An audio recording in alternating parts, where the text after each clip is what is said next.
Britain's royal palaces.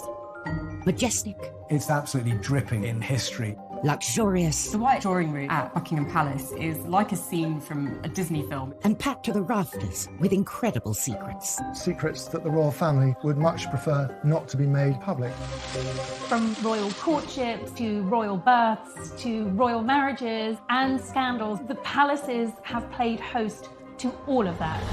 This series goes behind palace walls. The royal palaces represent the monarchy and have incredible history. We'll learn how these iconic creations were built. 16th century kings built with brick in a way that we wouldn't recognise today. This is George IV leaving his mark on the centre of London. Uncover the spectacular palace art housed within. The royal collection is vast, and I mean vast. It has more than 1 million objects spread across all of the royal palaces. Just imagine what has been collected over centuries. So this collection is unlike any other collection in the world.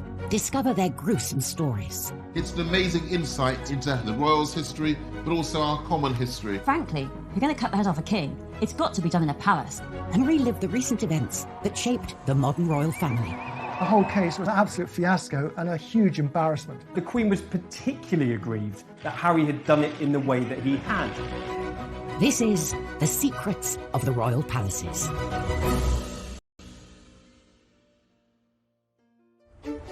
This time, royal security under the spotlight as the Queen gets locked out of her own palace. Nelson's Gate wouldn't open, and the Queen was actually kind of locked out of her own house. One of our most loved royals is revealed to the world at Balmoral.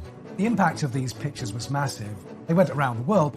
We explore the blueprints for the most famous royal palace in the world. Every one of those rooms is a glitzy show-off piece. And discover it has unwanted house guests. Buckingham Palace has definitely got a rat problem.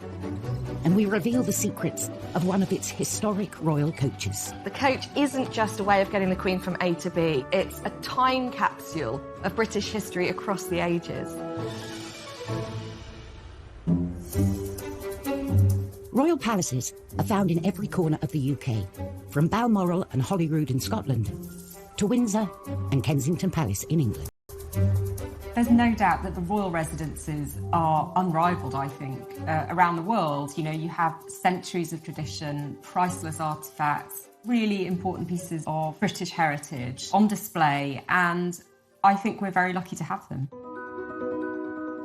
And the history and heritage continue inside the palaces as well, as they also house thousands of priceless treasures. The largest collection of art and furniture and beautiful treasures in the whole world. It's really effectively all of these things that have been collected by monarchs over the years. So therefore it's a brilliant collection that reflects our nation's evolution and historical significance. The Royal Collection tells us amazing things about the last 500 years of British and world history. But at Kensington Palace, one of the most historically important artefacts is hidden in plain sight. The weather vane sits on top of Kensington Palace. Built in 1605, the palace is one of the country's most popular visitor attractions, with over 500,000 people a year walking through these gilded gates.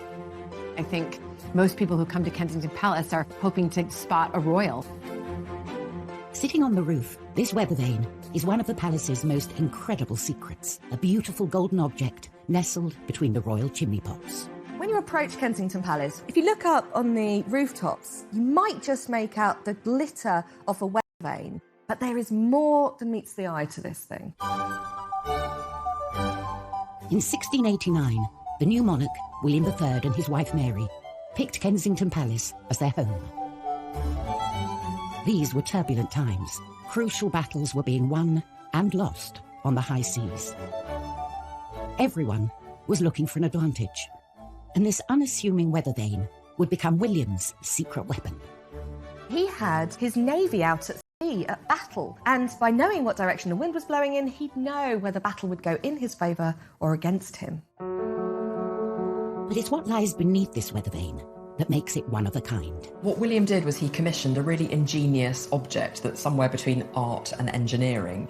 And what it meant was that he didn't need to be outside to see the direction of the weather. Down in the King's Gallery, there is a map above the fireplace.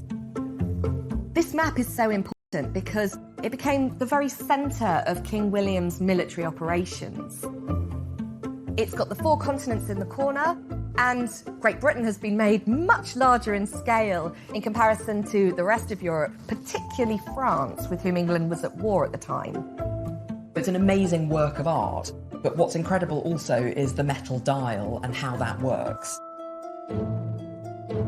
Connecting the two are a series of pulleys. So as the weather vane moves on the roof of Kensington Palace, a dial shifts on the face of the map. Instantly, William could see the direction of the wind and plot his next military manoeuvre on his map. It was a game changer, giving him a crucial edge over the enemy. William that they created, and amazingly it's still in perfect working order more than 300 years later. William's weather vane may be subtle and hidden away, but Kensington Palace most certainly isn't. It's one of the most public and easily accessible of all the palaces. For privacy, the royals retreat up to Scotland, to their most secluded palace, Balmoral. Located 100 miles northeast of Edinburgh, Balmoral Estate has been a royal palace since 1852, when Queen Victoria and Prince Albert bought the land and commissioned the castle. Balmoral is where the royals go on holiday, but it's not like the kind of holiday the rest of us have. They are woken to bagpipes in the morning.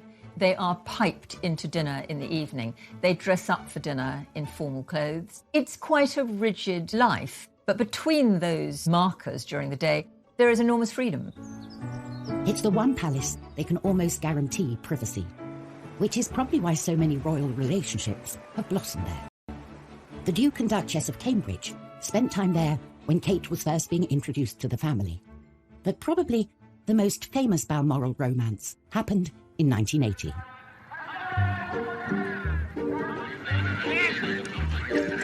Prince Charles was getting a bit of a reputation as a man about town and was showing no signs of settling down. The first duty of the Prince of Wales was to find a wife, produce heirs to the throne, because that is their number one priority, securing the line of succession. After a series of failed relationships, pressure was mounting from within his family for him to find a suitable match. He was over 30. He had had a string of girlfriends. His father felt that it really was important that he needed to settle down, stop being a playboy, stop playing the field, and find a wife. And the press was also getting restless, going into a feeding frenzy whenever Charles was seen out with a lady. There was a lot of speculation, poor fellow, whenever he was seen with anybody, is she the one? He did feel pressure, there's no question, from the press, from the media, and indeed from his own family. Then, in September 1980, Prince Charles asked the Queen to invite his latest girlfriend, one Diana Spencer, to Balmoral for the weekend. A positive sign that this relationship was important to him. But for any potential wife or husband, there is a secret tradition that takes place at this royal palace. The Balmoral test, a pretty terrifying moment for any would-be royal girlfriend. You're really given the... Stay in one of the royal residences. I mean, there's a lot of pressure to try and get it right. And other girlfriends of Prince Charles had fallen down. Would Diana pass the Balmoral test? This was a make-or-break moment for the budding relationship. The Queen thought this girl is completely charming and she seems to love everything about the outdoors, which of course she didn't at all. But she was really putting on a good show. Diana was a huge hit at Balmoral that summer. She fitted in with everything that the royals do up there. She went for long walks, she fell in puddles of mud and got up and roared with laughter. Everybody fell for her that weekend. They have lots of outdoor barbecues where Prince Philip usually prepares and cooks the food. The Queen often does the washing up. And Diana was very happy to help. She rolled up her sleeves, by all accounts. She absolutely nailed it. Coming up in Secrets of the Royal Palaces, we learn how Diana was always one step ahead of the palace paparazzi. When I moved to either side to try and photograph her, she used the mirror to keep a tree between me and her. Very clever. And we discover how the Queen Mother dealt with unwanted house guests. She got the gun and she used to shoot them in the ruins of this assembled part of Buckingham Palace.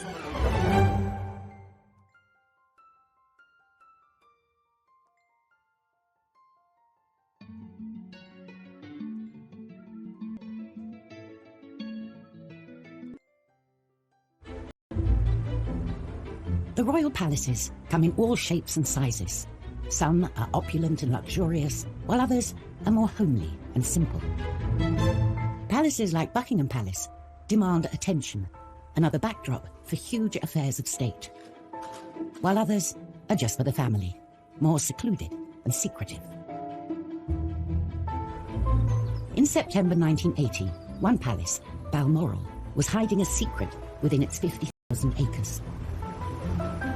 A secret that, when it got out, was going to change the royal family forever. The royal family have an annual holiday at Balmoral. It is one of the high spots of their year, and they are very private there. The press normally leave them alone for quite a lot of the time when they're at Balmoral. But this year, they were joined by Prince Charles's girlfriend, Diana Spencer. She had already passed the royals' Balmoral test and got the family blessing. But now, she faced the toughest test of all. How would she deal with the press? The press knew that there was someone around, but they couldn't quite identify which of the glamorous, bright young things who were sort of fluttering around Charles was the latest girlfriend was. So they kind of got away with it for a bit. Photographer Ken Lennox was a regular visitor to Balmoral, taking pictures of the royals on the moors and around the estate.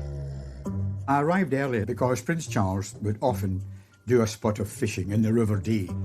As I walked from the car towards the river, I saw that there was a young girl there, blonde, quite close to Prince Charles. The girl saw me and left Prince Charles and went into some giant fir trees. The next thing I saw, a compact mirror coming out from behind a tree. She turned her back to them, and I think she held up a mirror so she could see them, and they saw the mirror glinting. In her life, Diana proved herself savvy. She deliberately didn't want to be photographed. She used that mirror as she walked away, and when I moved to either side to try and photograph her, she used the mirror to keep a tree between me and her. Very clever. I think there's a very good argument for saying that the way she behaved that morning on the riverbank did display an early sign of her unique savviness when it came to spotting a camera and the activities of the press. It must have been dawning on Diana now what she was letting herself in for. Keen to capture this newcomer, Ken returned to the riverbank in the afternoon. A Range Rover arrived, and I saw the girl again. And this time, she turned and looked at me. She turned and looked right into the lens. I took a photograph, through some snow, and she turned her head away and went into the fishing hut. But when I got back, despite the bad light and the snow and everything, I got a recognisable photograph of this girl, Lady Diana Spencer. Ken didn't know it then, but he had just captured the first evidence of a relationship between Prince Charles and his future wife. I didn't think of romance at all at that stage. It was when one of the royal retinue said to me, "I hear you photographed young Diana Spencer." I said, "Yes, I did." And he said, "Don't dismiss it, Ken," which indicated that he thought there was more to come and that it wasn't just a weekend thing. These pictures were the definitive proof of a relationship between Charles and Diana. Ken had a scoop. Charles's new girlfriend and potential future queen. When these pictures were published, oh, is it a new girl in Prince Charles's life? Who is she? And she's very much in the sort of Balmoral milieu. This aroused lots and lots of interest and lots of speculation, which is great for the press, but more difficult, I think, if you're Diana. The impact of these pictures was massive. They went around the world because at that moment he was the most eligible bachelor in the world, and the fact that this girl, Diana, we now know, was back there so soon after the first spotting obviously was significant. She was suddenly front page news. And really from that time on, from September 1980 onwards, for the rest of her life, Diana was on the front pages, and she rarely left them. Hidden away in the Highlands of Scotland, Balmoral had proved the perfect palace backdrop for this blossoming relationship. Buckingham Palace, on the other hand, was designed to be seen. It's the most famous and most visited of all the royal palaces.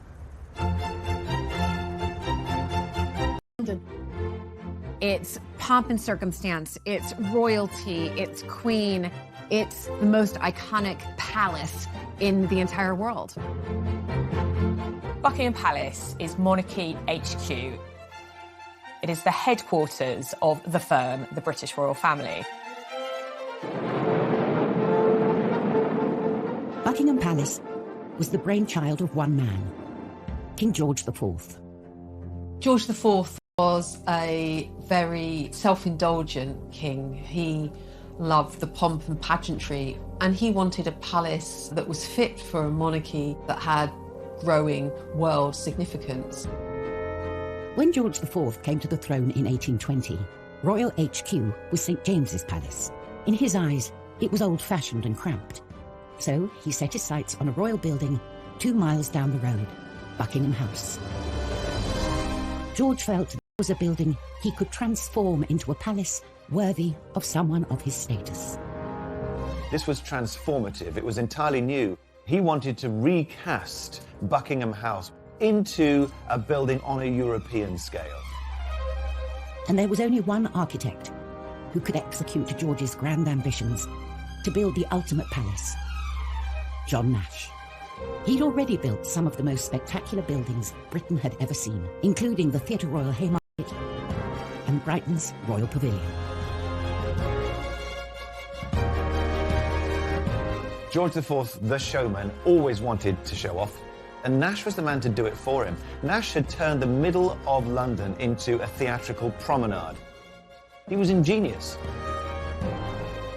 Nash set about transforming Buckingham House into George's vision of a royal palace, doubling the main block in size and massively enlarging the rest.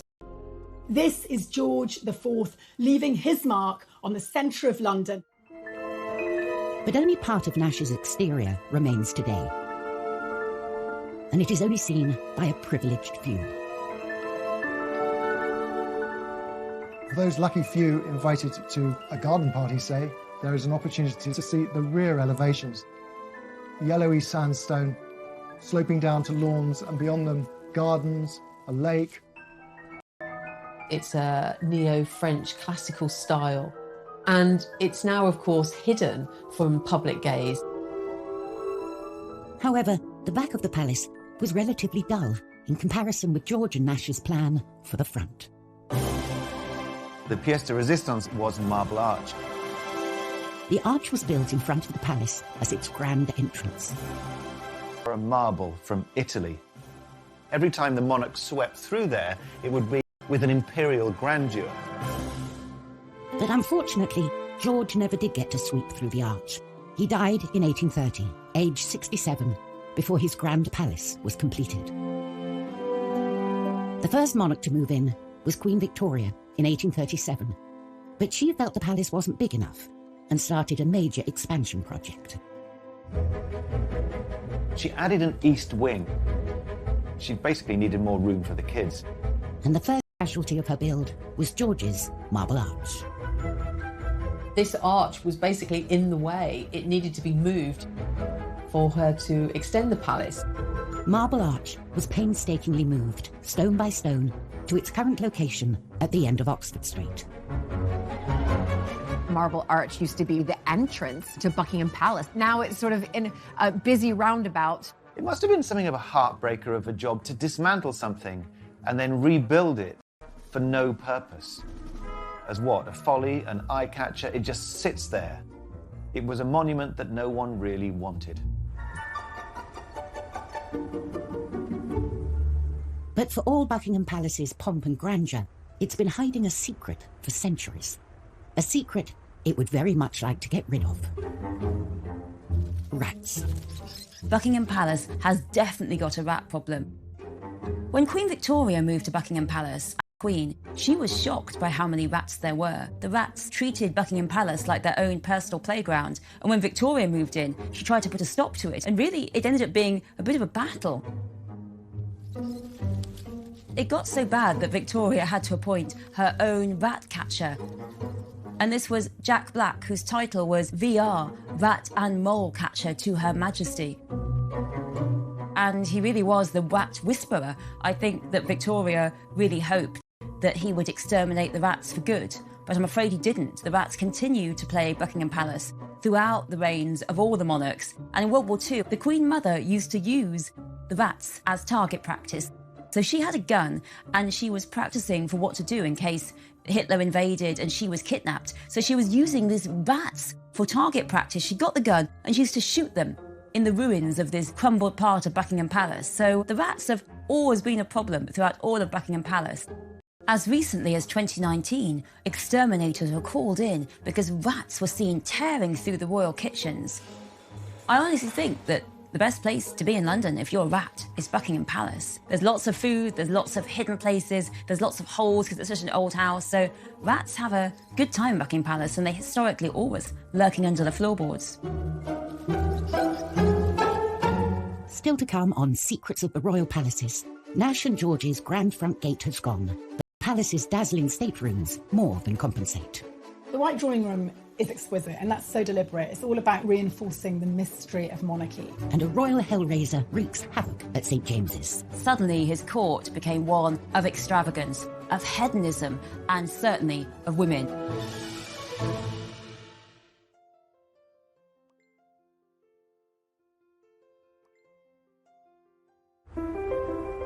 The British royal palaces are as individual as the monarchs they house. For good or ill, these palaces were lived in by the people that were ruling over us going back over 1,000 years. So they're an insight into the history of the country, into the archaeology, into the domestic practices, and it's incredible insight into everybody's history. The palaces can change as often as the monarchs, falling in and out of favour, being bought, sold, demolished, or extended. But some extensions are more famous than others. When you think of Buckingham Palace, you actually think of the balcony. Ask anybody across the world, and the landmark they want to go see the most when they come and visit is the infamous balcony. For over a century, it's been the focal point for our national celebrations. It is the place where the royal family and the people connect. Walking out there and seeing the crowds of people cheering must be overwhelming. This stone platform has become the place where we welcome new monarchs and celebrate royal marriages. On this balcony, some traditions have been shaped by popular demand. Prince George of Kent and Princess Marina became the first royals to wave to the crowds in 1934. And in 1981, Prince Charles and Princess Diana bowed to the crowd cheers and became the first newlyweds to kiss on the balcony. A tradition that continues today.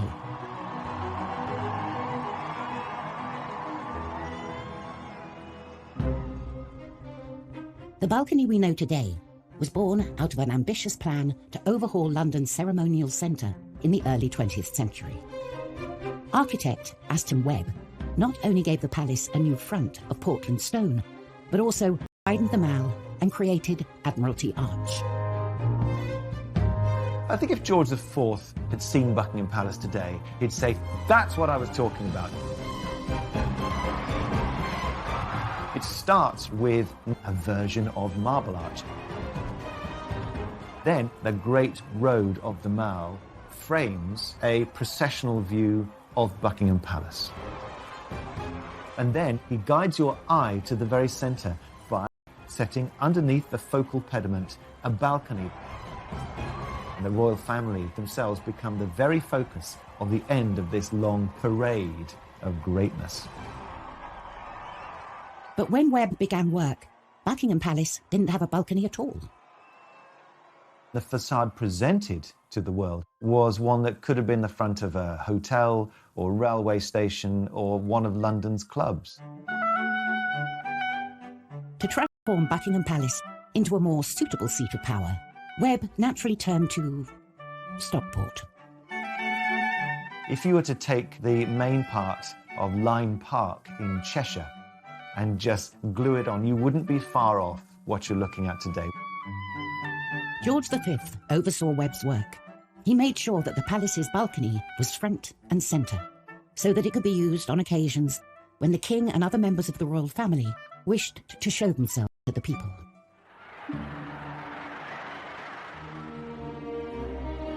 Just months after the building was completed, World War I broke out, and the crowds gathered to seek reassurance from the king. But perhaps the balcony's most defining moment came on VE Day in 1945. They talked of it being draped in crimson and fringed in gold, across the sort of grey slash that is the frontage of Buck Pal. There is this kind of extraordinary flicker of hope and majesty around which everyone could gather and cheer and say hallelujah because the war was over. It gives a focal point, if you like, for national emotion. Millions watch the royal family standing on the palace's balcony, unaware it's a copy of a Stockport stately home. But not all monarchs use their palaces to celebrate moments of national pride. Back in the 17th century, in particular, hell-raising Earl used St. James's Palace to throw bashes that threatened to ruin the reputation of his king, Charles II. Charles had a group of male friends, which was perhaps the most shocking group of male friends you could possibly imagine, and they were called the Merry Gang. His court became one of extravagance, of hedonism, and certainly of women.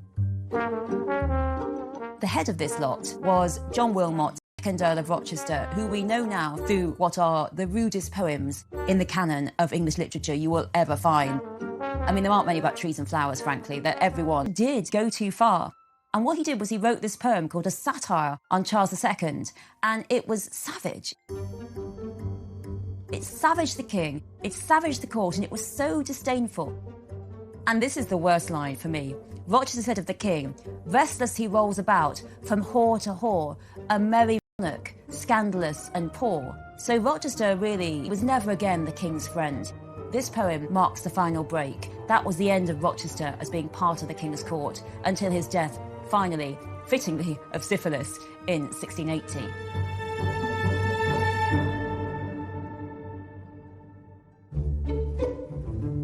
When royal palaces aren't being temples to debauchery, they're normally used as working buildings, the offices of the monarchy. Buckingham Palace is the Queen's main work address. It's here she spends most of her weekdays, carrying out the duties of state.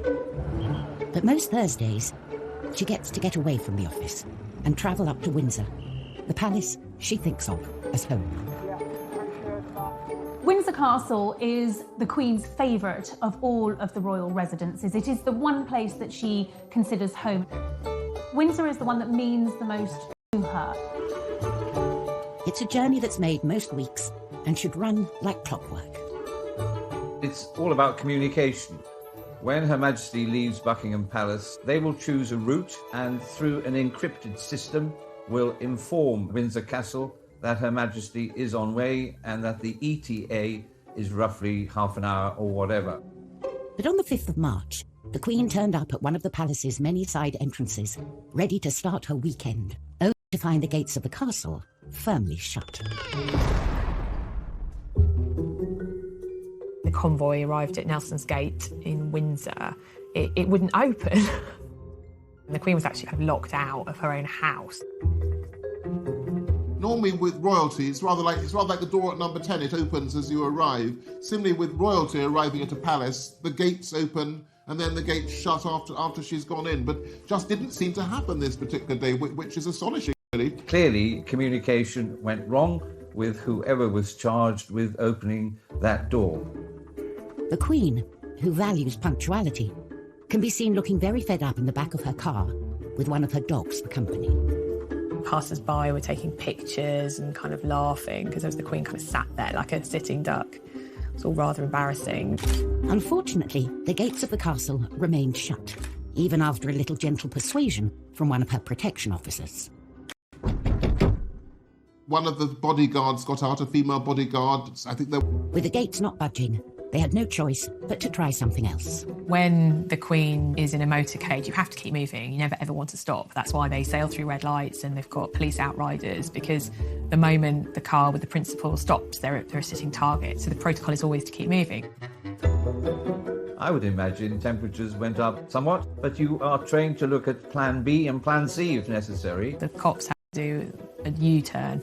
The cars had to do like a kind of circuit of Windsor while they alerted staff to get the gate open. Thankfully, after a quick trip around the block, her security team managed to contact the castle and inform them they had a rather annoyed monarch waiting to get into her own house. Whether they were embarrassed, I don't know. Whether they were angry, possibly. The Queen always says, famously, get it right. I don't imagine the Queen would have personally given them a rocket, but perhaps the message would have come down that one was not amused.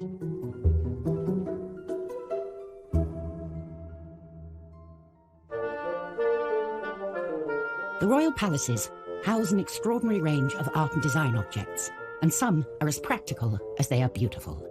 None more so than the Queen's collection of carriages, a vital and iconic part of any royal celebration.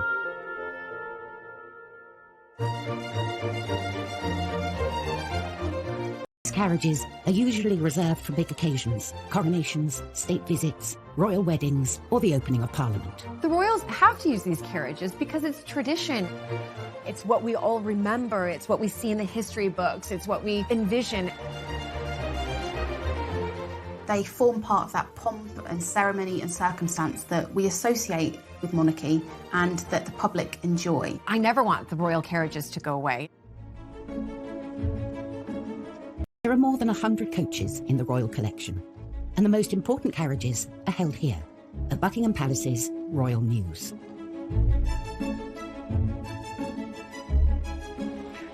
The newest coach on the Mews is the Diamond Jubilee State Coach, which made its first appearance in 2014 as the Queen set out from her palace for the state opening of Parliament. The Jubilee coach looks really like a kind of classic fairy tale coach. Black and gold. It's got all the symbols of monarchy. It's more than 5 metres long, it's 3 metres high, and it needs 6 horses to get it going.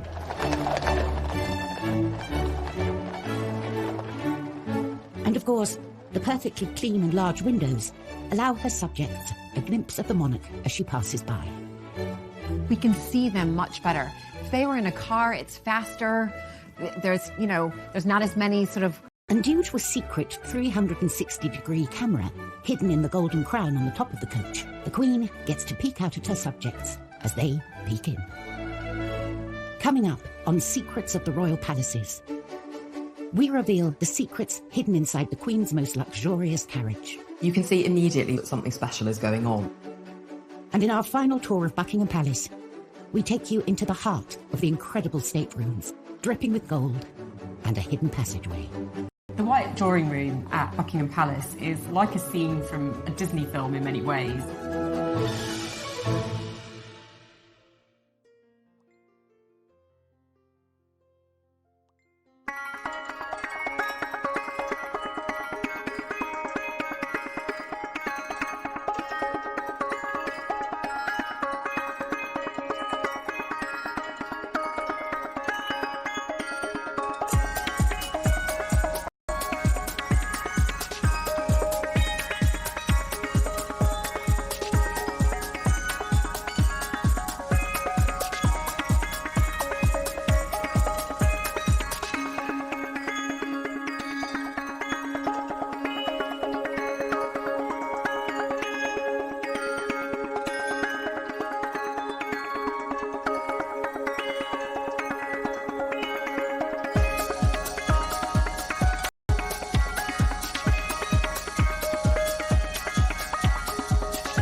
coaches on the Mews at Buckingham Palace, had its first public outing in 2014.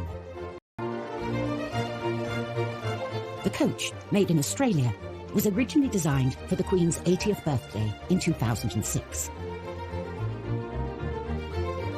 The coachmaker was a man called Jim Frecklington, and I think it's fair to say he was an obsessive.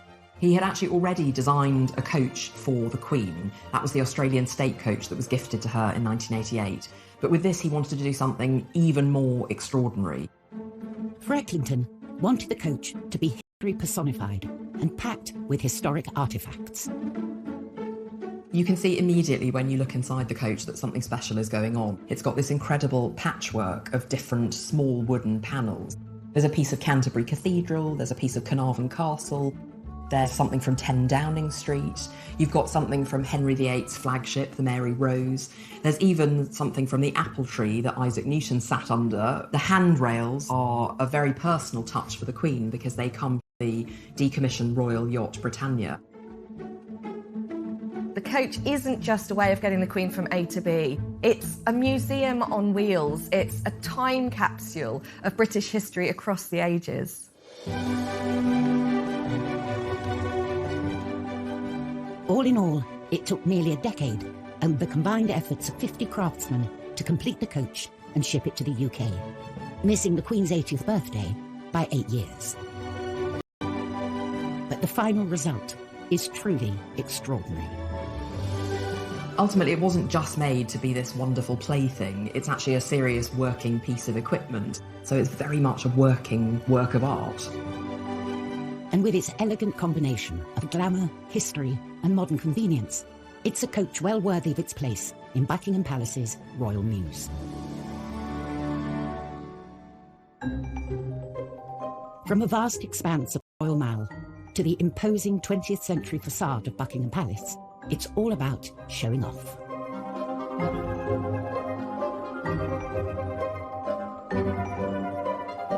When you walk in, it's a little bit like the TARDIS. You get past the kind of dull grey exterior and in you go, and all is opulence. And this wonderful sense of being transported into another world. George IV and his architect John Nash transformed what was Buckingham House into this most famous of royal palaces. Guests enter the Grand Hall and make their way through to the Grand Staircase. The Grand Staircase is a double-legged staircase that sweeps up to the first floor apartments. If you look up to this glass ceiling, it's almost like God is shining down on you. And of course, lest we forget, and I'm sure George IV never forgot, royalty, especially, was regarded as God's appointed messenger on earth, the divine right of kings. After the staircase, visitors arrive at a series of state rooms. The sequence of rooms by design in a royal palace are intended to get grander and grander as you get closer and closer to the heart of the monarchy and the private apartments of the monarch. But what's notable here is that they're all splendid. The state rooms contain many great treasures from the royal collection, including the greatest painting and sculptures through the ages, and some of the best English and French furniture in the world. Every one of those rooms is a glitzy show-off piece. The grandest of all the state rooms is the White Drawing Room.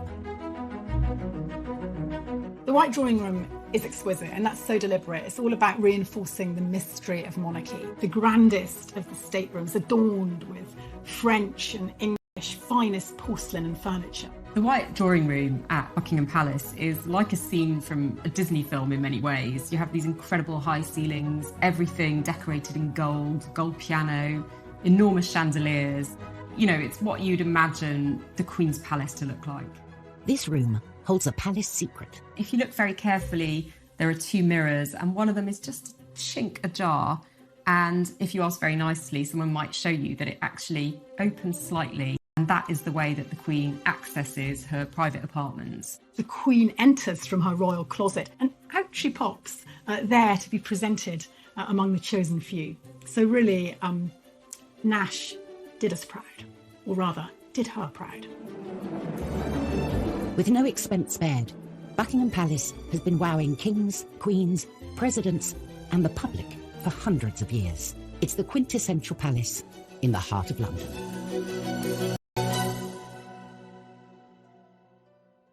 Next time, an ex-royal butler accused of stealing from the palace reveals the impact of these shocking charges. The bottom of my wall fell out. I was heading straight to prison. We uncover the secrets of Balmoral, a favourite getaway for generations of royals. This was their patch, where they could do things how they liked. And tensions rise at the palace as President Trump breaks the rules. Trump knew he needed to be on the very best behavior.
friend, one Diana Spencer, to Balmoral for the weekend. A positive sign that this relationship was important to him. But for any potential wife or husband, there is a secret tradition that takes place at this royal palace. The Balmoral test, a pretty terrifying moment for any would-be royal girlfriend. You're really given the... Stay in one of the royal residences. I mean, there's a lot of pressure to try and get it right. And other girlfriends of Prince Charles had fallen down. Would Diana pass the Balmoral test? This was a make-or-break moment for the budding relationship.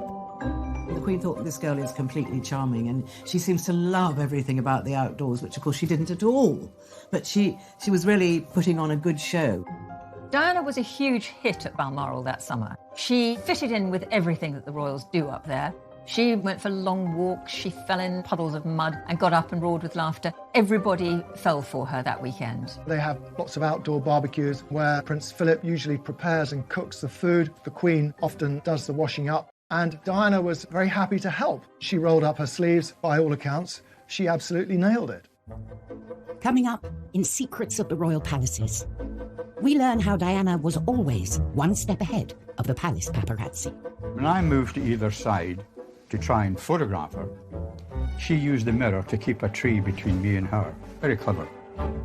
And we discover how the Queen Mother dealt with unwanted house guests. She got the gun and she used to shoot them in the ruins of this part of Buckingham Palace.